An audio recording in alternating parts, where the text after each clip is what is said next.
Salam sejahtera, terima kasih karena bersama dengan saya di Nazilin Unity Channel. Hari ini kita digemparkan dengan satu pendedahan paling menarik sekali. Menurut Hasan Abdul Karim, ahli parlimen PKR yang saya minati, beliau kata 9 ahli parlimen PKR mesti bertanggung jawab jika kerajaan Madani tumbang. Ramai yang sependapat dengan Hasan Abdul Karim. Saya rasa ada kebenarannya apa yang beliau katakan ini. Menjadi persoalan pertama ialah apa sebenarnya yang diperjuangkan oleh Rafizi Ramli? Apa yang ingin beliau mahu capai sebenarnya? Kalau benar beliau sudah tidak suka dengan kerajaan, apa kata dia keluar sajalah kan? Macam tu sajalah ceritanya. Daripada dia terus menjadi duri dalam daging, lebih baik dia tinggalkan saja kerajaan. Itu lebih baik. Tapi kalau itu menyebabkan ahli parlimen ataupun kerajaan Madani ini tumbang, pasti beliau akan menerima yang namanya balasan seperti yang berlaku terhadap Azmin Ali dan Zuraida Kamarudin. Mungkin dia rasa dia hebat, tapi sebenarnya belum tentu hebat. Itu antara pendapat daripada netizen. Tindakan 9 ahli parlimen PKR yang diketuai Datuk Seri Rafizi Ramli mendesak penubuhan Suruhanjaya Siasatan Diraja RCI berhubung isu kehakiman dilihat sebagai petanda bahawa mereka sudah hilang kepercayaan terhadap Perdana Menteri Datuk Seri Anwar Ibrahim. Ahli Parlimen Pasir Gudang Hasan Abdul Karim berkata, jika RCI itu dibentuk kelak, Anwar selaku Perdana Menteri yang mempunyai kuasa perlembagaan dalam pelantikan hakim tidak dapat mengelak daripada disiasat. Anwar akan menjadi suspek utama yang mesti disiasat oleh RCI. Ini adalah implikasi daripada tuntutan 9 ahli parlimen PKR sendiri. Jadi ada juga yang mengatakan bahawa mungkin sudah tibanya PKR mengambil tindakan disiplin drastik terhadap 9 ahli parlimen PKR ini.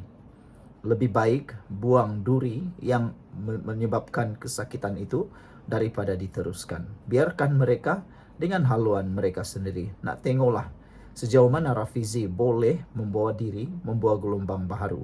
Itu antara pendapat daripada netizen. Jadi, sebelum kita teruskan ulasan ini, jangan lupa tinggalkan komen anda dengan tanda pagar kami benci ketidakstabilan. Saya juga nak perkenalkan kepada anda semua, ini terapi imun Transufactor for Life. Ini ialah terapi imun yang meningkatkan imun badan kita sehingga 400%. Secara umumnya, kita kena penyakit kerana imun badan kita yang lemah.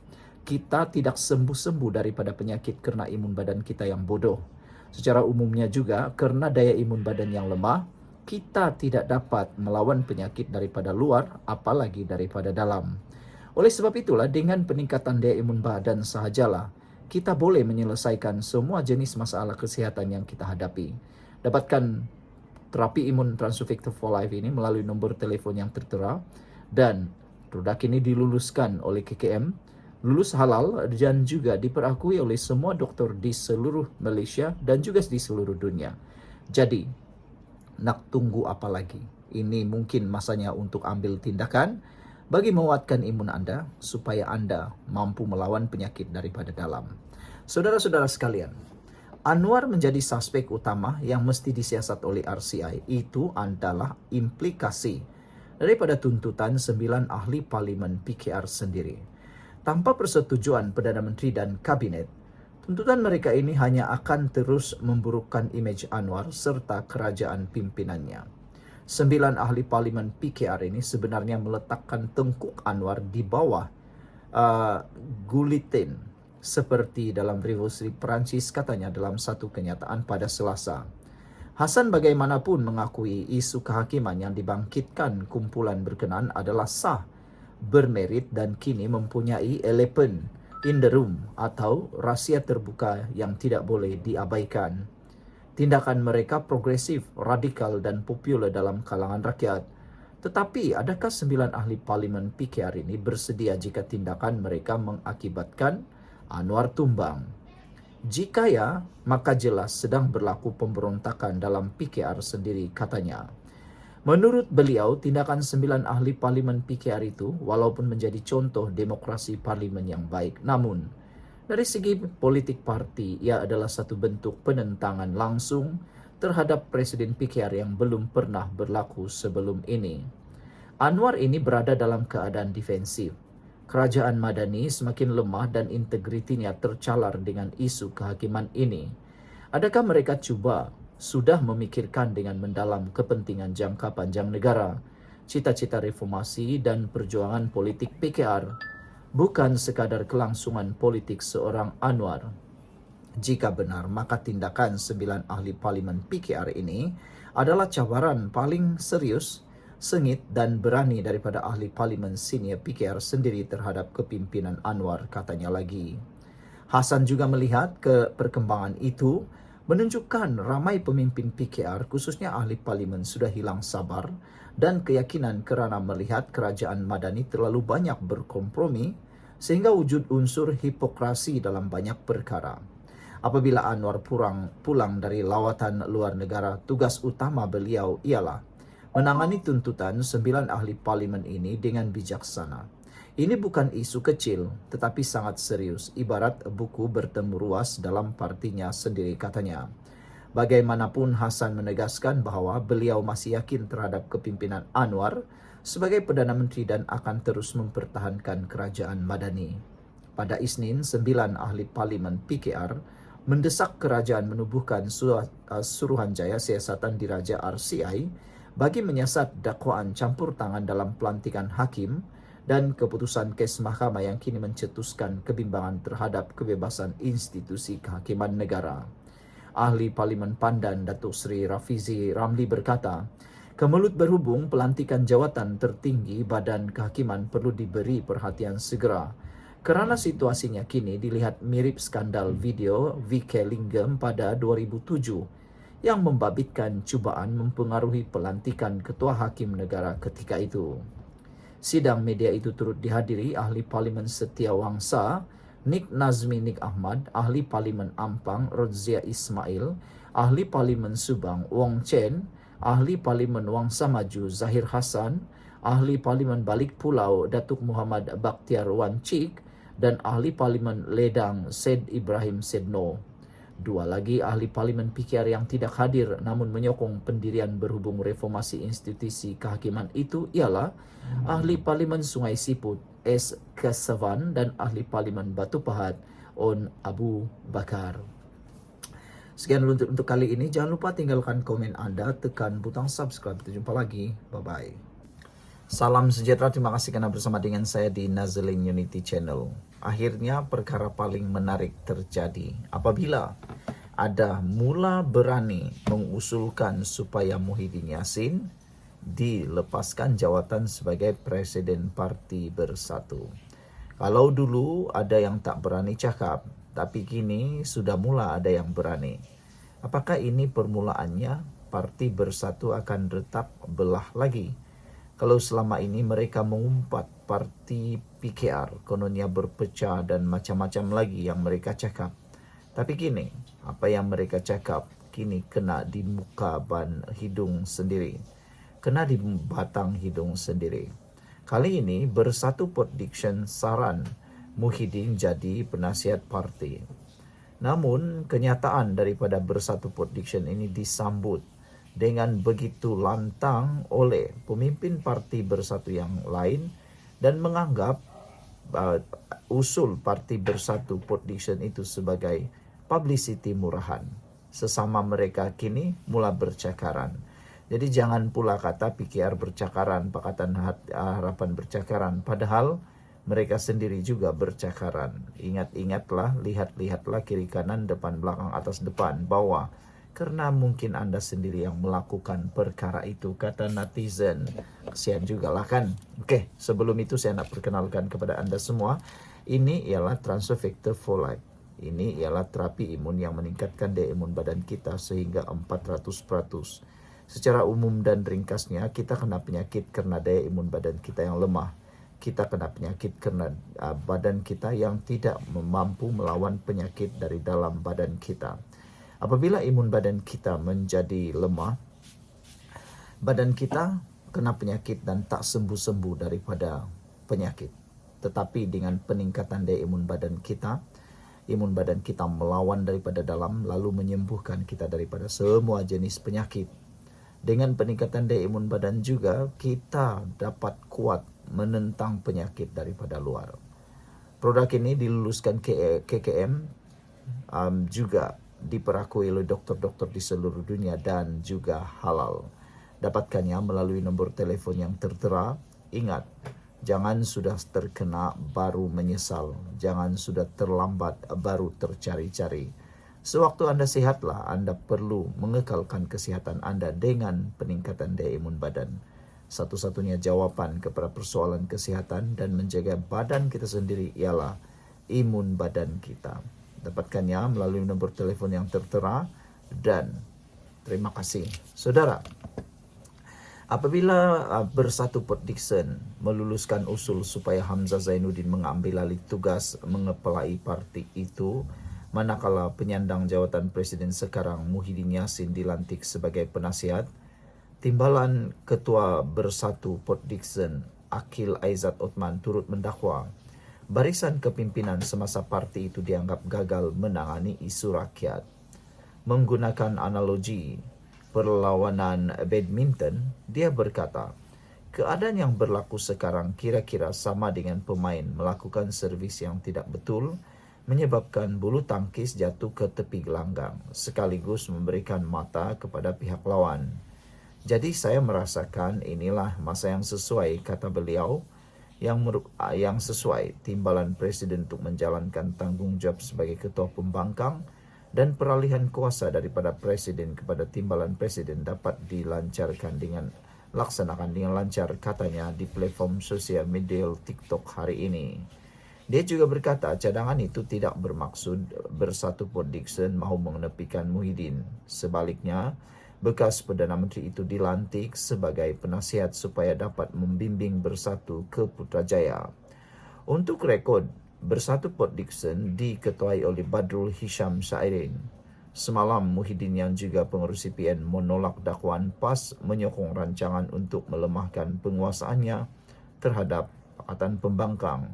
Muhyiddin berkata dia mendapat sokongan PAS, termasuk daripada Presidennya Abdul Hadi Awang untuk terus berkhidmat sebagai pengurus CPN. Sementara itu, dalam kenyataan berasingan, Ketua Penerangan Bersatu Tun Faisal Ismail berkata, majoriti akar umbi parti itu tetap menyokong Muhyiddin untuk memimpin parti sehingga pilihan raya umum PRU akan datang. Katanya, hal itu berdasarkan pengumuman tidak resmi daripada pemimpin parti di peringkat bahagian di seluruh negara. Ibu pejabat parti dalam proses mengumpulkan semua usul daripada setiap bahagian dan akan meneliti secara keseluruhan usul-usul yang dibawa oleh setiap bahagian di seluruh negara. Salam sejahtera.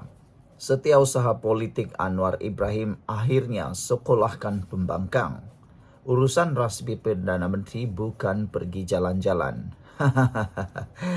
Pembangkang sekarang, kata netizen, sudah kehilangan modal politik. Mereka akan gunakan apa saja modal politik untuk menjatuhkan kerajaan pimpinan Anwar Ibrahim, kerajaan kukuh, kerajaan yang bagus, kerajaan yang memimpin ini. Mereka akan gunakan semua isu picisan yang murahan.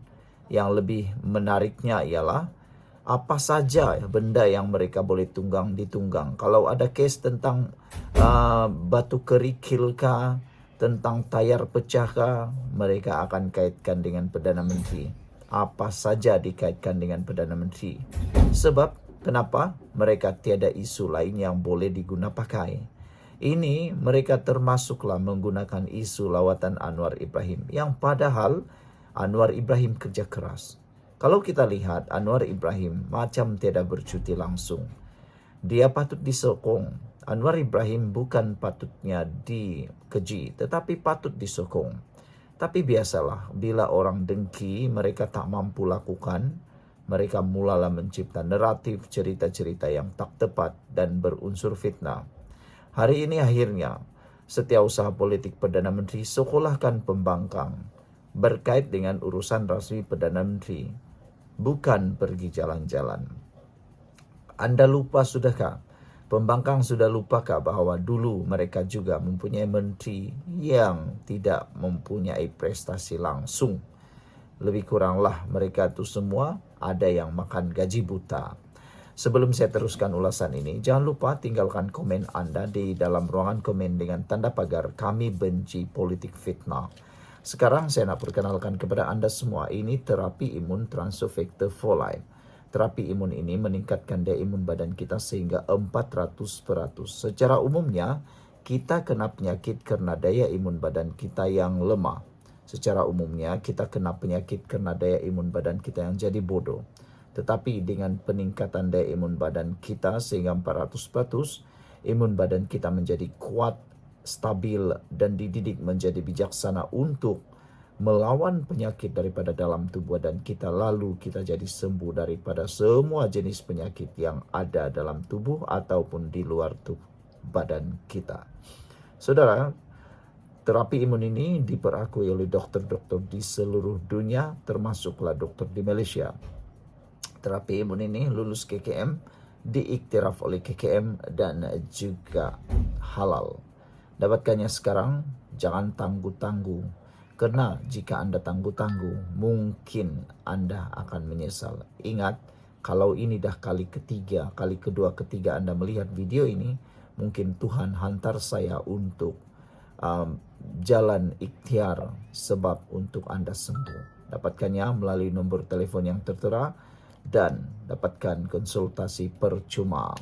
Baiklah saudara-saudara sekalian, setiausaha politik kepada Perdana Menteri Anwar Ibrahim, Farhan Fauzi, menyanggah dakwaan segelintir ahli Parlimen Pembangkang yang mendakwa lawatan kerja rasmi Datuk Seri Anwar Ibrahim hanya jalan-jalan. Dalam satu kenyataan balas hari ini, Farhan menyifatkan pembangkang sebagai bebal dan dalam memahami impak kekalutan geopolitik dan geoekonomi yang sedang melanda dunia. Faktanya, setiap lawatan rasmi Perdana Menteri mendakwa agenda besar kepada negara. Ini bukan suka-suka jalan-jalan. Ini diplomasi ekonomi dan geopolitik yang proaktif dan berpandangan jauh. Jelasnya dalam satu hantaran di Facebook.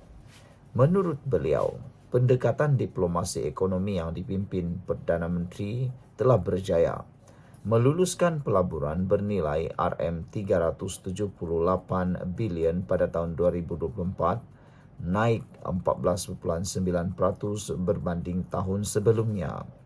Kedua, menyumbang kepada nilai dagangan keseluruhan RM2.88 trilion, peningkatan 9.2%. Dan ketiga, mengekalkan nisbah dagangan KDNK sekitar 130% sambil menegaskan kedudukan Malaysia sebagai ekonomi terbuka. Dibandingkan dengan era pentadbiran Perikatan Nasional PN, Farhan menyifatkan kepimpinan terdahulu sebagai tidak keterhadapan dalam mempromosi Malaysia di pentas antarabangsa sekaligus menjejaskan keyakinan pelabur. Akuilah hakikat yang terselah dalam liputan sejarah krisis politik negara.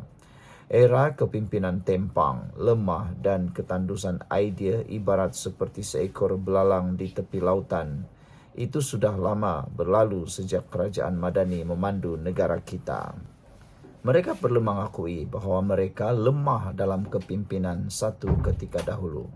Di bawah kepimpinan Madani, dunia kembali memandang Malaysia sebagai rakan yang berprinsip, stabil dan berpotensi, tegasnya.